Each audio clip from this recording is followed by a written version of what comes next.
ఇగాళ్ళు కొంతమంది పరానా జీవులు ఉంటారు. ఏ పార్టీ అధికారంలోకి వస్తే ఆ పార్టీలకు పోయే కొడుకులు, వాళ్ళకేం పని ఉండదు, ఒకటే పని. పాపం వాళ్ళకి తెలియదేమో, రేవంత్ రెడ్డి చాలా హుషారు కల్లోళ్ళు. ఈ కొడుకులు రేవంత్ రెడ్డి మెప్పు కొరకు KCR గారినో, KTR గారినో, Harish Rao గారినో tea news ఆఫీసును కూలగొడతామంటే, tea news ఆఫీసును కూలగొడితే ఊకుటమా? కేసీఆర్కి ఎంత సైన్యం ఉంది? సౌర కుటుంబం అంతా సైన్యం, 60 లక్షల మంది సభ్యులు, పిర్రలు పక్కన వలగొడతాం, ఊకోము. ఆ పొక్కిడి మాటలు మాట్లాడుకోవాలి. నీకే కూలగొట్ట, నీకు వస్తాదిరాబాయి. మరి నువ్వు కూడా ఇంట్లో పనిచేసినావా? 5 ఏళ్ళు 10 ఏళ్ళు ఆయలు ఏం గడ్డి కోసినావా? నువ్వు కట్టలు కట్టినావా?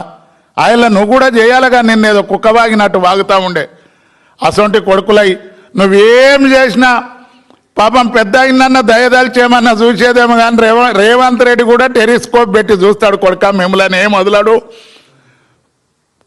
ఎన్నికలు 3 నెలలు ఉందనగా రేవంత్ రెడ్డిని కూడా బూతులు తిట్టిన కొడుకులు ఇవాళ మళ్ళీ పోయి రేవంత్ రెడ్డి బెల్లం పెట్టుకొని చెప్తావుర్రు.